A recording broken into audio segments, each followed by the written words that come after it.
वैश्विक बौद्ध शिखर सम्मेलन को कल पीएम करेंगे संबोधित। 50,000 युवाओं को मिलेंगे नियुक्ति पत्र।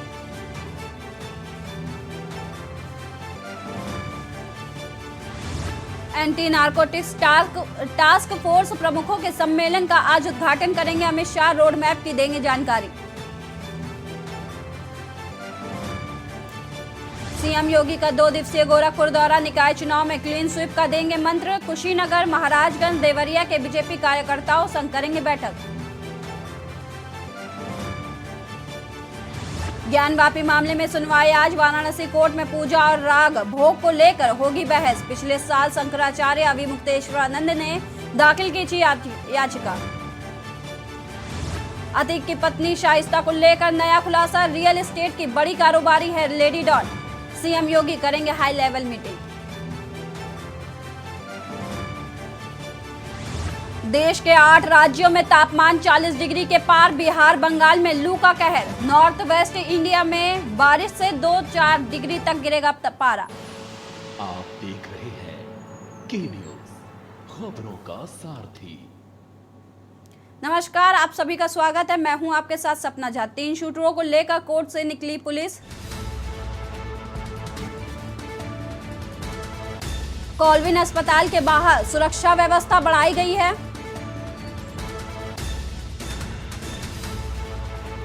पुलिस और पीएसी की एक कंपनी अस्पताल के बाहर तैनात की गई। आपको बता दें, अस्पताल के बाहर क्राइम सीन रिक्रिएट हो सकता है।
तीनों शूटरों को लेकर कोर्ट से निकली पुलिस।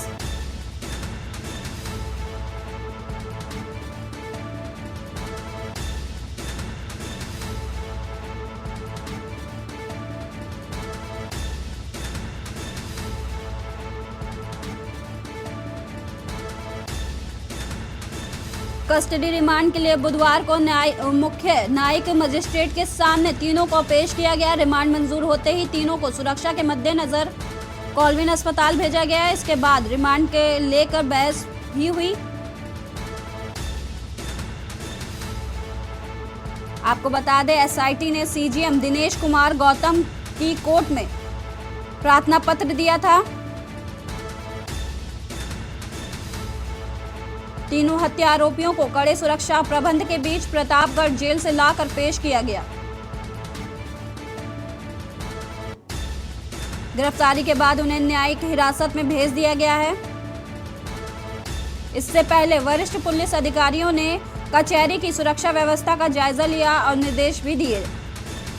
उन्होंने कहा कि किसी भी स्तर पर लापरवाही नहीं बरती जाए। आपको बता दें, अतीक अहमद और अशरफ की ताबड़तोड़ फायरिंग कर हत्या करने वाले हत्या आरोपियों की जान पर भी खतरे का अंदेशा है। नैनी जेल में अतीक के गुर्गे इन पर हमला कर सकते हैं, इसलिए तीनों को नैनी जेल से सोमवार को प्रतापगढ़ जेल भेज दिया गया था। वहां से बुधवार को कचहरी तक लाए जाने के दौरान पूरे रास्ते में कड़ी सुरक्षा का घेरा रहा। पेशी के दौरान कचहरी छावनी में तब्दील रही। जांच एजेंसियों के साथ साथ आरएएफ और पीएसी के जवानों को भी तैनात किया गया है। आपको बता दें, मामले में यूपी पुलिस ने 3 सदस्यीय विशेष जांच दल गठित की है। स्पेशल डीजी प्रशांत कुमार के मुताबिक प्रयागराज के पुलिस आयुक्त रमेश शर्मा के निर्देश पर एसआईटी बनाई गई है।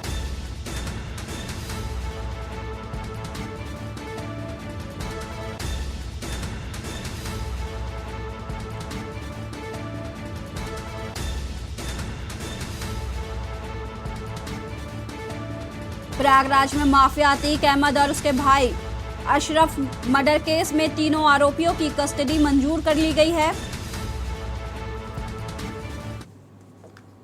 बढ़ते हैं खबरों में। खबर लखनऊ से। जहां नगर निकाय चुनाव के पहले चरण के नामांकन पूरे हो चुके हैं। बीजेपी चुनावी जनसभाओं को तैयारियों में जुट चुकी है। 20 अप्रैल के बाद पार्टी के बड़े नेता जनसभाओं को संबोधित करेंगे, जिसमें मुख्यमंत्री, डिप्टी सीएम दोनों मौजूद रहेंगे। साथ ही जनसभाओं को संबोधित भी करने वाले हैं। जनसभाओं में केंद्रीय मंत्री भी शामिल होंगे जो इन जनसभाओं को संबोधित करेंगे। आपको बता दें, मुख्यमंत्री कार्यालय ये सारे कार्यक्रम भेजे गए हैं, जिनको मंजूरी मिलते ही कार्यक्रम जारी किए जाएंगे। सीएम योगी सभी नगर निगम में करेंगे जनसभाएं, बड़ी नगर पालिका में करेंगे जनसभाएं और रैलियां।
चार दिन घटने के बाद फिर बढ़े कोरोना के केस। 24 घंटे में 10,542 नए मामले सामने आए हैं। 38 मौतें हुई हैं। एक्टिव केसों की संख्या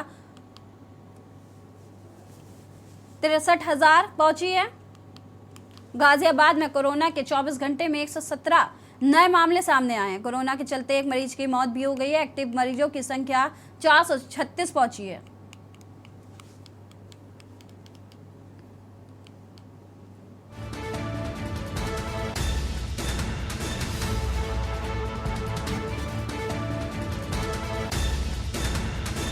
गाजियाबाद में कोरोना के 24 घंटे में 117 नए मामले सामने आए हैं। वहीं कोरोना के चलते एक मरीज की मौत भी हो गई है।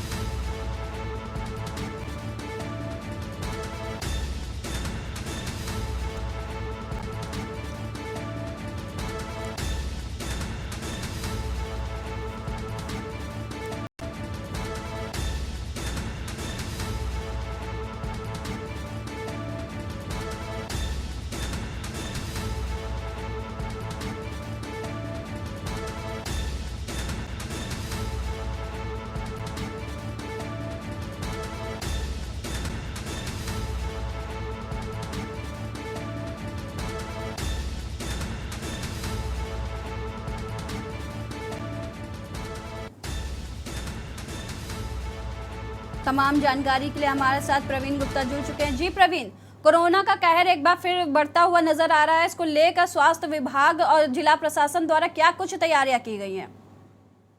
जी मैं आपको बता दूं, कोरोना के केसेस दिल्ली में भी लगातार बढ़ते जा रहे हैं। कल की जो दर नोट की गई थी, 24.54 की नोट की गई थी, और कल जो नए मामले जो सामने आए हैं 1537 मामले सामने आए हैं। और उसी के चलते कोरोना जिस तरीके से दिल्ली में दोबारा अपने पैर पसार रहा है, हॉस्पिटलों ने और प्रशासन ने अपनी कमर कस ली है।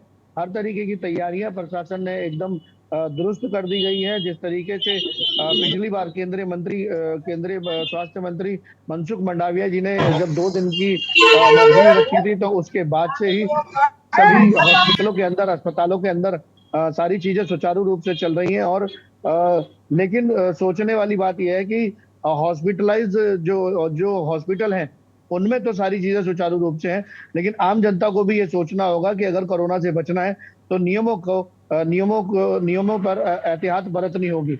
जी, हमारे साथ लखनऊ से प्रवीण पवन तिवारी जुड़े हुए हैं। जी पवन, क्या कुछ कोरोना के मामले सामने आ रहे हैं और प्रशासन द्वारा रोकथाम के लिए क्या कुछ इंतजाम किए गए हैं? पवन, अपने आप को अनम्यूट कर लीजिए। जी, आपको बता दें कि जो उत्तर प्रदेश में कोरोना की रफ्तार है लगातार बढ़ती जा रही है। पिछले करीब 1.5 सप्ताह में लगभग 4 लोगों की कोरोना से मौत हो गई है, और मंगलवार को भी एक 46 वर्षीय महिला की लखनऊ में मौत हुई है कोरोना से। इस तरह कोरोना अब लोगों की जान भी ले रहा है और लगातार इसका संक्रमण बढ़ता जा रहा है। फिलहाल जो शासन प्रशासन ने इसको लेकर गाइडलाइन जारी की, उसका सख्ती से पालन अभी नहीं कराया जा रहा है। लगातार एयरपोर्ट पे और रेलवे स्टेशन, बस स्टेशन और जहां पर भीड़भाड़ वाले इलाके हैं वहां पर मास्क पहनने की सलाह दी जा रही है, सोशल डिस्टेंसिंग अपनाने की सलाह दी जा रही है, और जो कोरोना के नियम उनको पालन करने के लिए कहा जा रहा है। फिलहाल अभी कोई सख्ती नहीं बरती जा रही, जिसको लेकर अभी जो पब्लिक है वो जागरूक नहीं है और इन स्थानों पर वो कोरोना के नियमों को पालन नहीं कर रही है, जिससे लगातार मामले बढ़ते जा रहे हैं। अभी उत्तर प्रदेश में बात की जाए तो 800 से ऊपर मामले कोरोना के हैं, और मंगलवार को लगभग 97 नए मामले सामने आए और लगभग 85 लोग कोरोना वायरस को मात दी है। और इस तरह देखा जाए तो लगातार कोरोना वायरस का जो कहर है वो उत्तर प्रदेश में भी बढ़ता जा रहा है, और शासन प्रशासन ने इसके लिए कमर कस ली है। कई हॉस्पिटलों में फिर से जो है इसकी जांच की सुविधा शुरू की गई है, और लगातार इसको लेकर जो डिप्टी सीएम है और जो सीएमओ है और हॉस्पिटल के जो बड़े अधिकारी हैं वो लगातार इसको लेकर मॉक ड्रिल भी कर रहे हैं, और जो लोगों को जागरूक करने का प्रयास किया जा रहा है। फिलहाल अभी लोगों में जागरूकता का अभाव है और उसको हल्के में ले रहे हैं, जिसके कारण ये मामले लगातार बढ़ते जा रहे हैं। जी, जैसे प्रवीण, जैसे इन्होंने बताया पवन तिवारी जी ने कि मॉक ड्रिल किया जा रहा है वहां पर, क्या दिल्ली में ऐसी कोई तस्वीर सामने आई किसी अधिकारी ने जिला अस्पताल में जाकर या किसी अस्पताल में जाकर मॉक ड्रिल किया हो, या वहाँ की व्यवस्थाओं को जाना? अगर कोरोना के लगातार मामले बढ़ रहे हैं, मरीजों की मौत हो रही है, तो वहाँ पे किस तरह की व्यवस्थाएं की गई हैं? जी मैं आपको बता दूं कि जिस तरीके जब केंद्रीय मंत्री मनसुख मंडाविया जी ने 2 दिन के मॉक ड्रिल का आयोजन किया था, तो उसी समय सभी राज्य के स्वास्थ्य मंत्रियों को बुलाकर एक बैठक की गई थी, जिसमें कोरोना से बचने के नियमों के लेके सारी चर्चा की गई थी। लेकिन उसके बाद में प्रशासन तो अलर्ट हो गया, लेकिन जो जनता है वो अभी जागरूक नहीं दिखाई दे रही है। बात करें अस्पतालों की या रेलवे स्टेशन की या बस स्टैंड की, तो वहां पर अभी भी कोई किसी तरीके की सुविधा या मतलब मास्क की जो प्रतिक्रिया है, 2 गज दूरी की जो प्रतिक्रिया है, हाथ धोने की जो प्रतिक्रिया है, वो कहीं भी दिखाई नहीं दे रही है। अभी जिस तरीके से हॉस्पिटल जो है वो तो ठीक ढंग से तैयार अपने लिए कमर कस के बैठे हुए हैं, लेकिन अभी लोगों के अंदर जागरूकता का बहुत ज्यादा आभास दिखाई देने को मिल रहा है।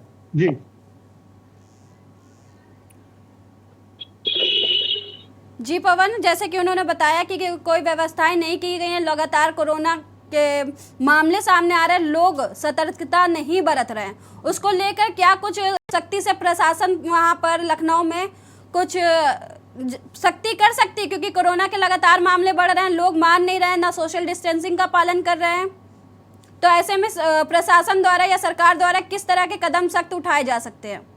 जिस तरह से लगातार कोरोना के मामले बढ़ते जा रहे हैं और सरकार ने जो कोरोना नियम के पालन करने के लिए लोगों को अपील की है, लेकिन उस अपील का कोई खास असर दिखाई नहीं दे रहा है।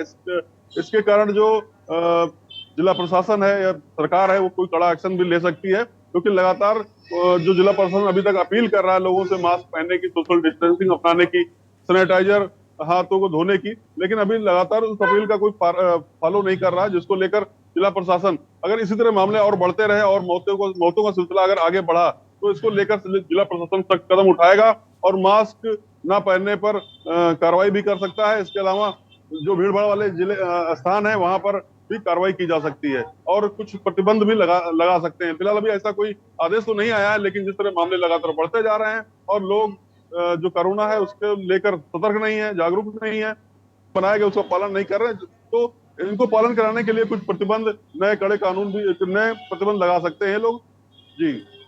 जी पवन, जैसे कि निकाय चुनाव करीब है, जैसे जैसे चुनाव आ रहे हैं सरगर्मियां तेज हो रही हैं, राजनीतिक पार्टियां अपना प्रचार प्रसार करने में जुटने वाली, क्या राज्य चुनाव निर्वाचन आयोग द्वारा कोई फैसला लिया जा सकता है? राज्य चुनाव निर्वाचन आयोग ने जो अभी नामांकन कुछ दिन पहले हुआ था उसमें बड़ी संख्या में जुलूस लाने पर रोक लगाई गई थी और जो नामांकन स्थल है वहां पर कोरोना गाइडलाइंस बनाई गई थी, जिसके तहत 2 या 3 लोगों को ही अंदर प्रवेश करने दिया गया था। जो नामांकन कक्ष वहां पर केवल 2 ही 3 लोग गए थे, ज्यादा भीड़ भाड़ नहीं की गई थी। और इसी तरह जो आने वाला चुनाव है, चुनाव के समय जहाँ भीड़ भाड़ होने की संभावना, वहां पर कोरोना के लिए गाइडलाइंस जारी की गई है और उसके लिए जो सोशल डिस्टेंसिंग है और मास्क जो है अनिवार्य। जी शुक्रिया तमाम जानकारी के लिए पवन। प्रवीण, आपका भी शुक्रिया।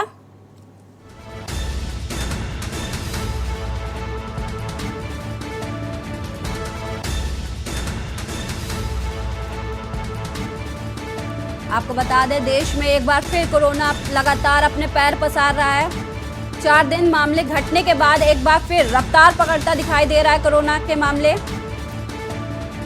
आपको बता दें, 24 घंटे में देश में 10,000 से ज्यादा अधिक मामले सामने आए हैं। वहीं गाजियाबाद में कोरोना के चलते एक युवक की मौत भी हो गई है।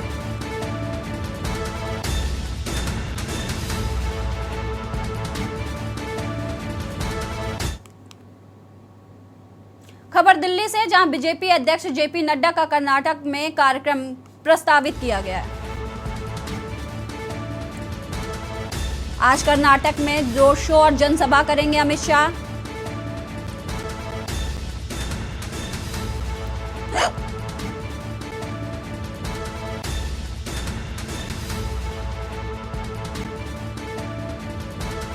जेपी नड्डा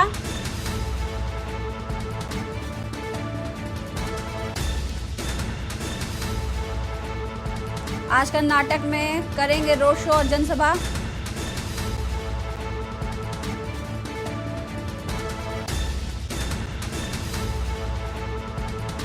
बारह बजे एक जनसभा को संबोधित करेंगे नड्डा। खबर दिल्ली से, बीजेपी अध्यक्ष जेपी नड्डा का कर्नाटक दौरा आज है। इस दौरे के दौरान जेपी नड्डा रोड शो और जनसभाओं को संबोधित भी करने वाले हैं।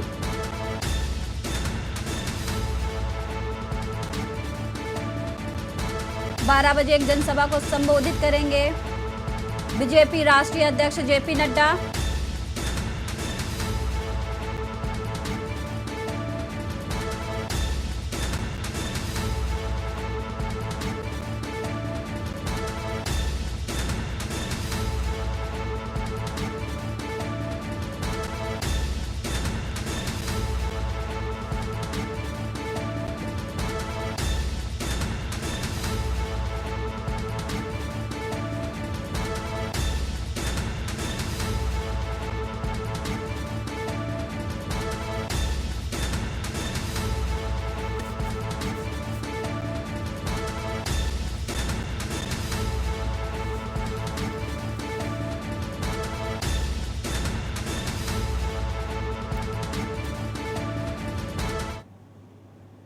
वक्त है एक छोटे से ब्रेक का, जल्द हाजिर होंगे।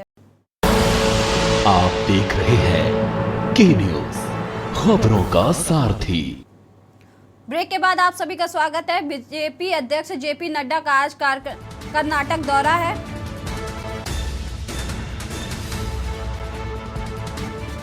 आज कर्नाटक में करेंगे रोड शो और जनसभा।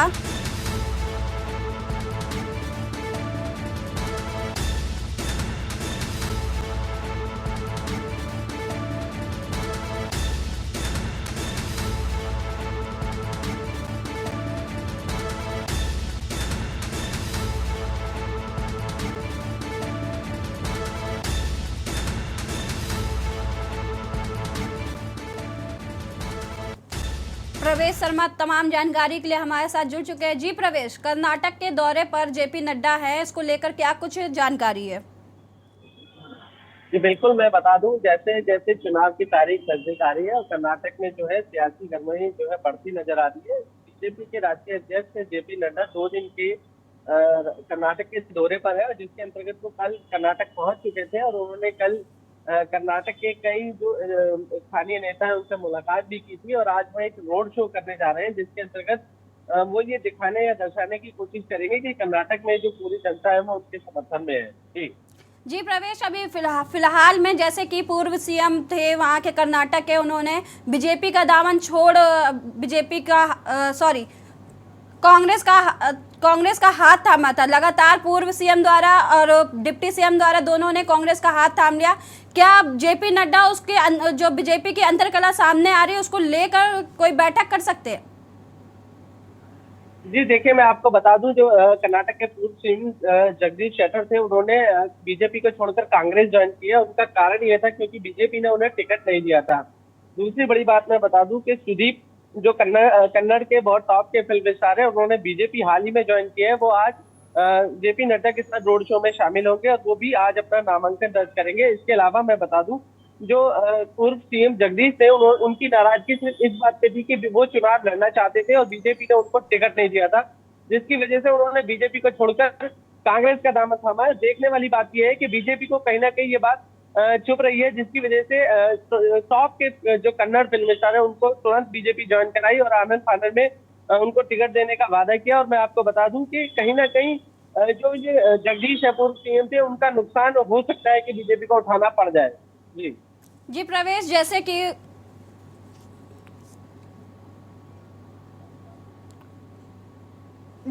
जैसे कि कहा जा रहा था कि येदियुरप्पा को साधने के लिए बीजेपी पूर्व डिप्टी सीएम और सीएम का टिकट काट के येदियुरप्पा के बेटे को और उनके नजदीकों को टिकट दिया। क्या उनके साथ कोई बैठक या मुलाकात कर सकते हैं?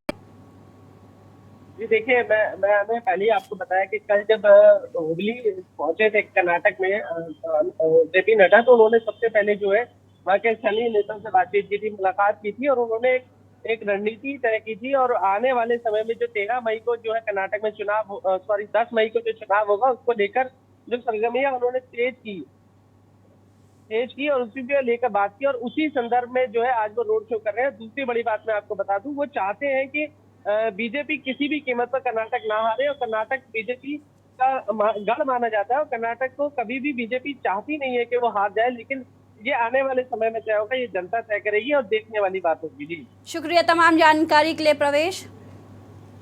खबर आपको दिल्ली से बता रहे हैं, जहां बीजेपी अध्यक्ष जेपी नड्डा का आज कर्नाटक दौरा है।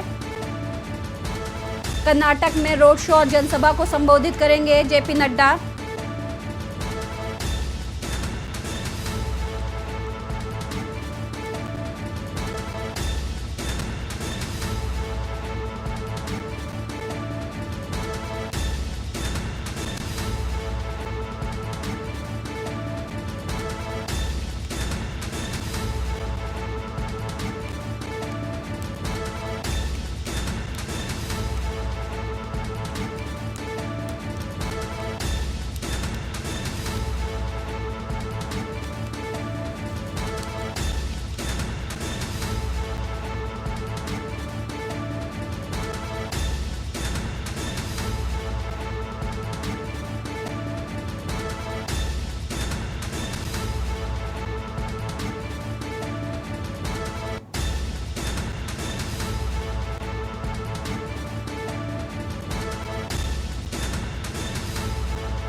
बीजेपी अध्यक्ष जेपी नड्डा का कर्नाटक दौरा आज। कर्नाटक में रोड शो और जनसभाओं को करेंगे संबोधित।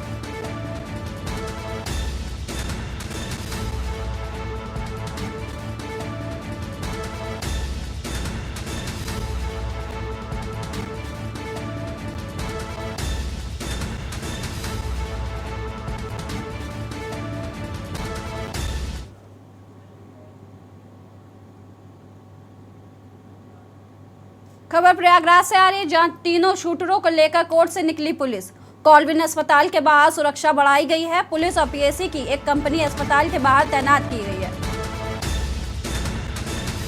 तीनों शूटर्स को सीजीएम कोर्ट में पेशी के बाद कॉलविन अस्पताल ले जाया जा रहा है। सीजीएम कोर्ट ने शूटर्स की कस्टडी रिमांड मंजूर की। तीनों शूटर्स से पुलिस गहन पूछताछ करेगी। पुलिस शूटर्स को लेकर मेडिकल के लिए निकली। शूटर्स का पुलिस मेडिकल कराने के लिए निकली।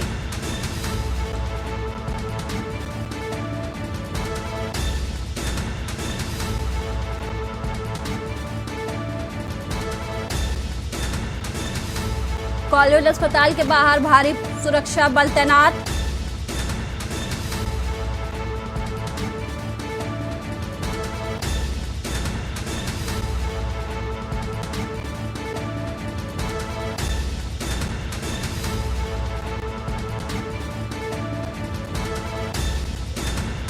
सिविल ड्रेस में एसटीएफ के लोग रख रहे नजर।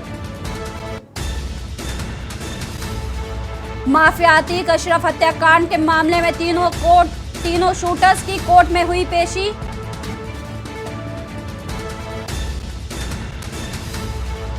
सीजीएम कोर्ट ने शूटर्स की कस्टडी रिमांड मंजूर की है।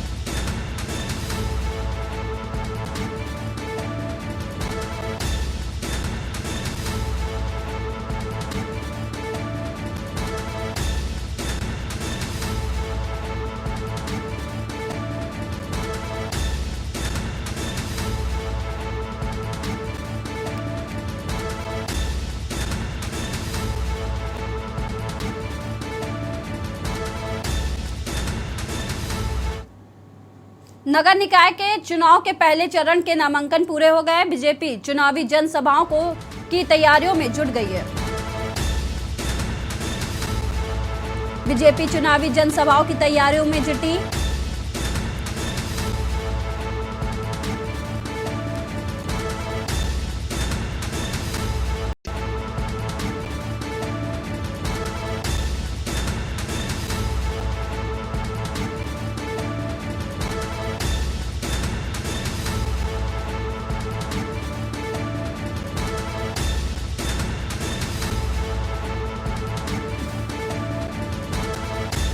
चीफ एग्जीक्यूटिव एडिटर उत्कर्ष सिन्हा हमारे साथ जुड़ चुके हैं। जी उत्कर्ष जी, जैसे कि नामांकन की प्रक्रिया पूरी हो चुकी है पहले चरण की और दूसरी हो रही है। बीजेपी ट्रिपल इंजन सरकार बनाने में जुट गई है। इसमें सीएम, डिप्टी सीएम, केंद्रीय मंत्री भी शामिल होने वाले हैं। क्या कुछ अहम रहेगा? देखिए, भारतीय जनता पार्टी की सबसे खास बात यह है कि वो किसी चुनाव को बहुत छोटा नहीं बनाती है। और निकाय चुनाव कहने को तो शहर की सरकार की बात है या नगर पालिकाओं के चेयरमैन की बात है या वार्ड तक के सभासदों की बात है, लेकिन भारतीय जनता पार्टी इस चुनाव को भी उसी तरीके से लड़ने की तैयारी में है जैसे वो विधानसभा या लोकसभा का चुनाव लड़ती है। आज दोपहर बाद मुख्यमंत्री योगी आदित्यनाथ खुद जा रहे हैं अपने गृह जनपद गोरखपुर और वहां पर उनका कार्यक्रम जो है वो शहर की मेयर की सीट को लेकर के तो है ही चिंतन करने का। उसके अलावा पिपराइच और कैंपियरगंज अगल बगल की जो छोटी जो पंचायत वो है नगर पालिकाएं हैं वहां पर के भी तैयारियों का जायजा लेंगे। दूसरी तरफ बीजेपी ने पहले ही जब ये नामों की सूचना आने के पहले, टिकट डिक्लेयर होने के पहले ही हर प्रमुख जिले का एक एक प्रभारी मंत्री नियुक्त कर दिया गया था। तो अगर दोनों डिप्टी सीएम और सीएम को छोड़ दे तो बाकी सारे मंत्रियों की ड्यूटी लगी हुई है उनके एक एक जिले में जिसके प्रभारी हैं वो, और वो उनकी निगरानी में पार्टी संगठन इस पूरे चुनाव को लड़ने वाला है। खुद जो सूचनाएं हैं उसके अनुसार मुख्यमंत्री योगी आदित्यनाथ खुद प्रमुख नगर महापालिकाओं में रोड शो करेंगे।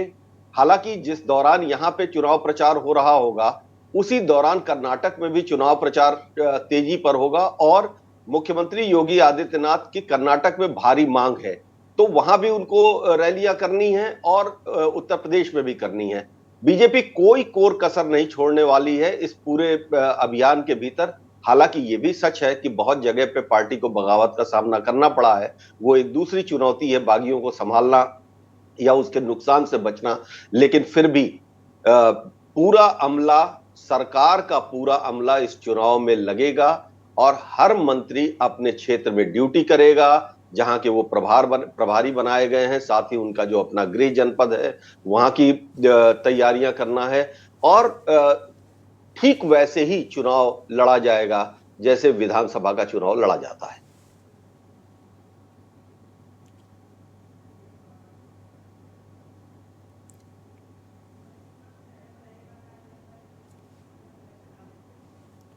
जी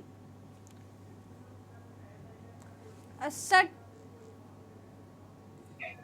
हेलो, आपकी आवाज नहीं आ रही। जी, क्या निकाय चुनाव के जरिए 2024 को भी साधा जा सकता है? बिल्कुल, देखिए जो 2024 का चुनाव है बहुत महत्वपूर्ण है, और उत्तर प्रदेश उसमें सबसे हमेशा से लोकसभा चुनाव के लिए सबसे महत्वपूर्ण राज्य रहा है, क्योंकि इतनी सीटें किसी दूसरे राज्य में नहीं है। ऐसे में सरकार निचले स्तर तक, और बीजेपी की जो दूसरी खास बात है कि बूथ स्तर तक उसके कार्यकर्ता लगातार सक्रिय रहते हैं। निकाय चुनाव भी उसी की एक प्रैक्टिस मानी जा रही है कि उनके कार्यकर्ताओं की सक्रियता, उनका मतदाताओं से सीधा संबंध, ये सारी जो कवायद है, जो प्रैक्टिस है, उसका रिहर्सल है उत्तर प्रदेश के निकाय चुनाव। और निकाय चुनाव में कोशिश ये रहेगी बीजेपी की कि उसका वोट परसेंटेज और बढ़े, जिससे कि 2024 के चुनाव के लिए वो एक कंफर्टेबल सिचुएशन में आ सके।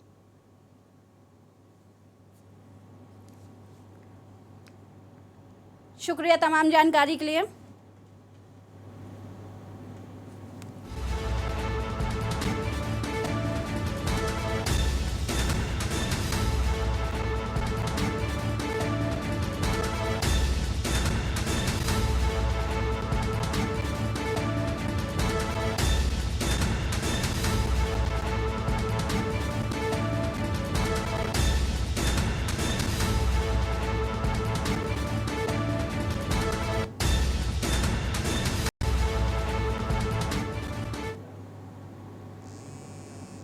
वक्त है एक छोटे से ब्रेक का, जल्द हाजिर होंगे। आप देख रहे हैं के न्यूज, खबरों का साथ। ब्रेक के बाद आप सभी का स्वागत है। बढ़ते हैं खबरों की ओर। खबर प्रयागराज से आ रही है, जहां तीनों शूटरों को कोर्ट से लेकर पुलिस रवाना हो चुकी है।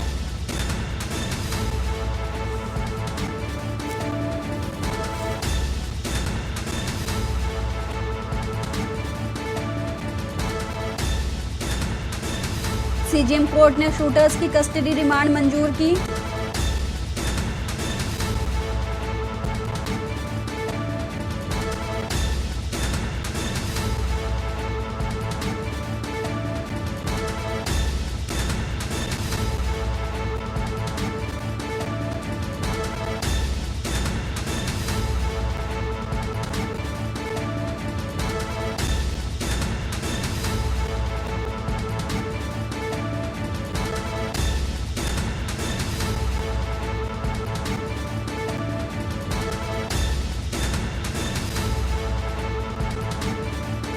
कॉलविन अस्पताल के बाहर भारी सुरक्षा तैनात।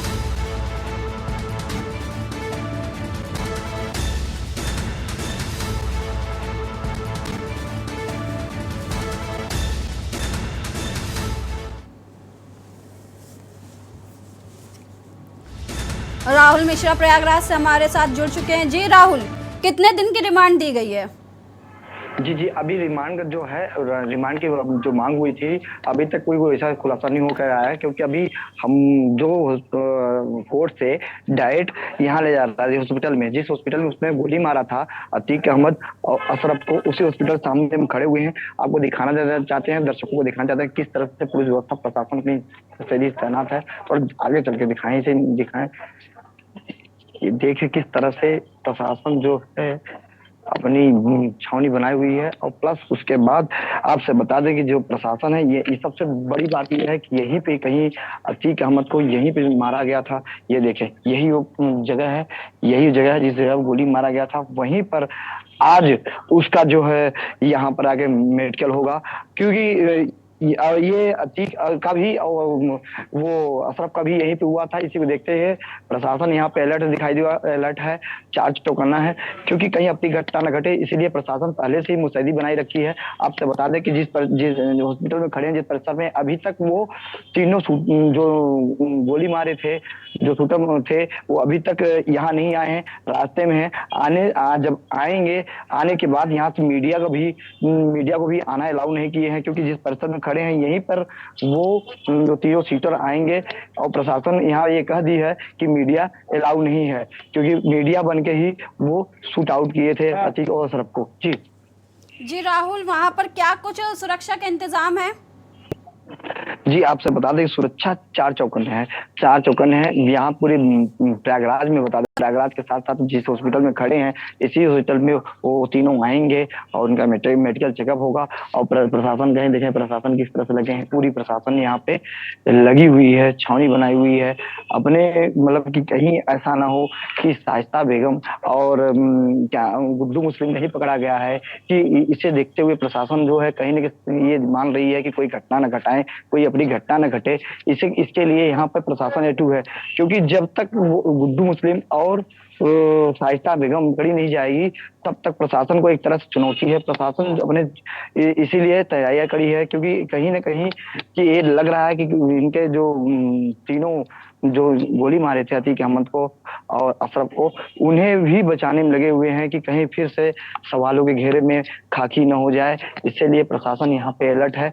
और उसके बाद अब जो रिमांड की मंजूरी हुई है, रिमांड के बाद अब हो सकता है कि कुछ नए खुलासा, नए क्लू मिले, क्योंकि अभी जो प्रशासन है ये चाहती है कि अगर इस रिमांड की मांग किए हैं तो रिमांड जब पूरी हुई, रिमांड पे जाएंगे तीनों, तो बताएंगे कि लमसम 6 से 7 लाख की जो पिस्टल थी, वो जो पिस्टल बैन है यहाँ पे आना पूरे इंडिया के अंदर, वो पिस्टल कहाँ से आई, वो बाइक कहाँ से आया, वो इतने महंगे पिस्टल कहाँ से बरामद किए, क्योंकि उनके जो उम्र देख के बताई जा रही है कि एज जो है, एज लमसम 24 के अंडर हैं। लेकिन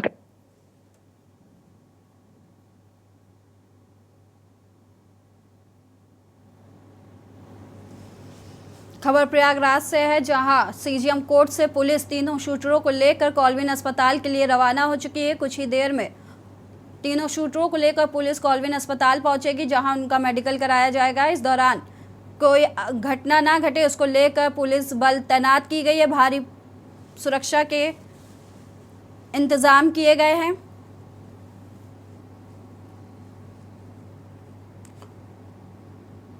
कॉल्विन अस्पताल के बाहर सुरक्षा बढ़ाई गई। पुलिस और पीएसी की एक कंपनी अस्पताल के बाहर तैनात है।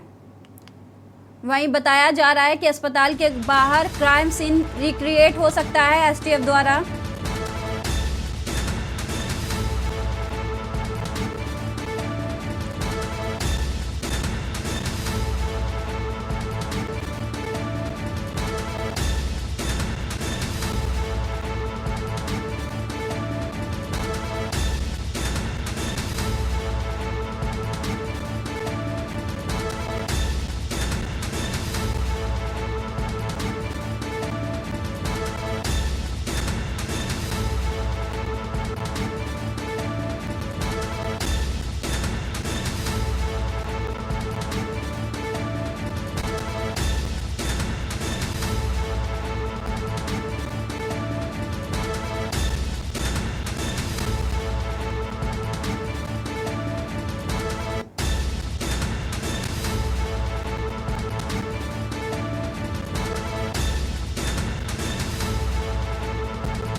आपको बता दें, इनपुट्स मिले थे कि इन तीनों शूटरों पर हमला हो सकता है, जिसके चलते पूरे कोर्ट कचहरी को छावनी में तब्दील किया गया था। वहीं पुलिस तीनों शूटरों को रिमांड मिलने के बाद कॉलविन अस्पताल के लिए रवाना हो चुकी है।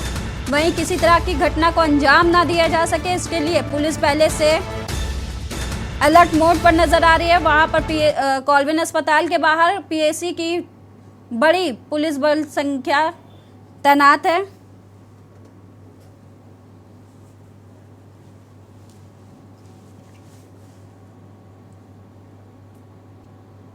खबर लखनऊ से है।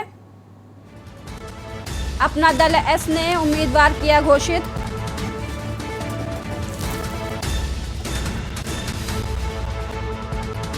में विधानसभा सीट पर किया घोषित। बीजेपी गठबंधन की ओर से रिंकी कोल को बनाया गया उम्मीदवार।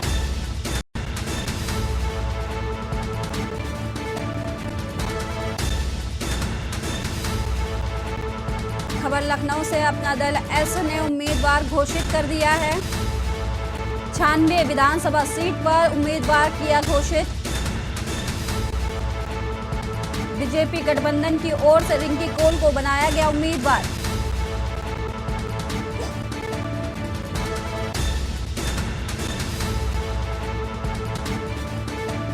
अपना दल एस ने उम्मीदवार किया घोषित।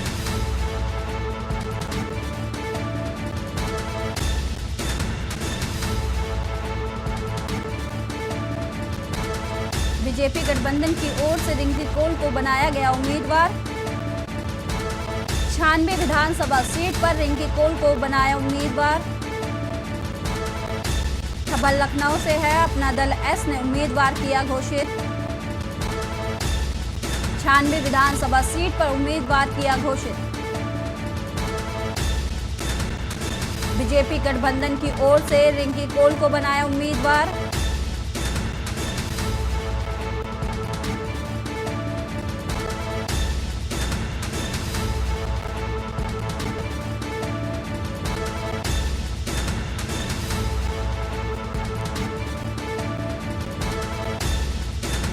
छानवे विधानसभा सीट से रिंकी कोल को प्रत्याशी घोषित किया गया है।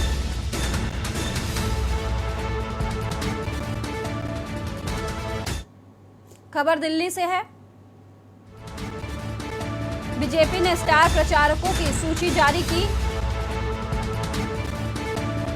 कर्नाटक विधानसभा चुनाव के लिए स्टार प्रचारक सूची जारी। पीएम मोदी, अमित शाह, जेपी नड्डा करेंगे प्रचार।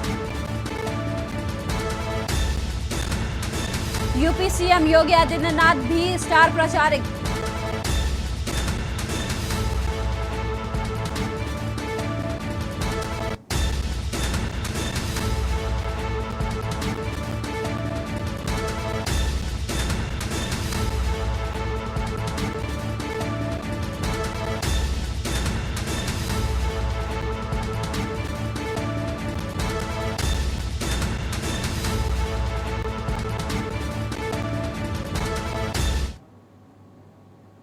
खबर लखनऊ से है। मैनपुरी पुलिस ने 5 गांजा तस्कर किए गिरफ्तार। 36 लाख रुपए कीमत का 61 किलो गांजा बरामद। उड़ीसा के कटक से अलीगढ़ गांजा लेकर जा रहे थे तस्कर। तस्करों के पास से 61 किलो गांजा बरामद। इस बीच खबर लखनऊ से आ रही है। पर्यटन मंत्री जयवीर सिंह का बयान सामने आया है। निकाय चुनाव एक तरफा जीत रहे हैं जयवीर। बीजेपी कार्यकर्ताओं को टिकट देती है जयवीर। आज सीएम योगी की हर जगह डिमांड है। खबर लखनऊ से है, जहां पर्यटन मंत्री जयवीर सिंह ने निकाय चुनाव में जीत का दावा किया है। उनका कहना है कि निकाय चुनाव एक तरफा जीत रहे हैं बीजेपी वाले। साथ ही कहा कि बीजेपी कार्यकर्ताओं को टिकट देती है और आज सीएम योगी की हर तरफ डिमांड है। खबर लखनऊ से पर्यटन मंत्री जयवीर सिंह का बयान सामने आया है। जिन्होंने निकाय चुनाव को लेकर बड़ा बयान दिया है। उन्होंने कहा है कि निकाय चुनाव एक तरफा होगा, बीजेपी कार्यकर्ताओं को टिकट देती है। आज सीएम योगी की हर जगह डिमांड है।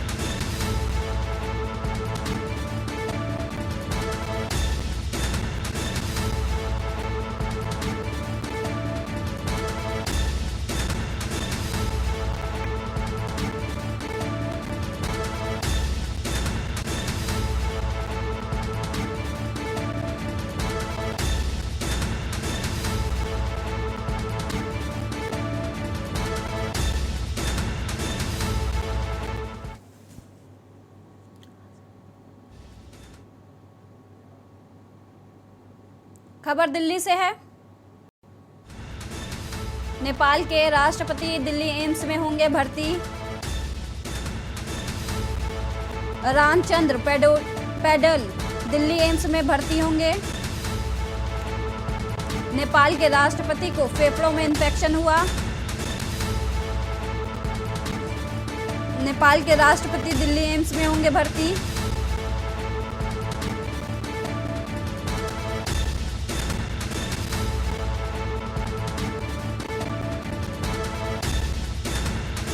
बड़ी खबर आपको दिल्ली से बता रहे हैं,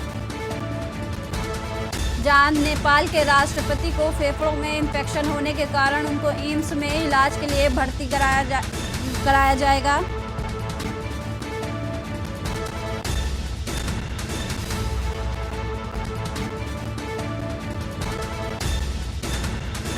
रामचंद्र दिल्ली एम्स में भर्ती होंगे। नेपाल के राष्ट्रपति को फेफड़ों में इंफेक्शन हुआ। नेपाल के राष्ट्रपति दिल्ली एम्स में होंगे भर्ती।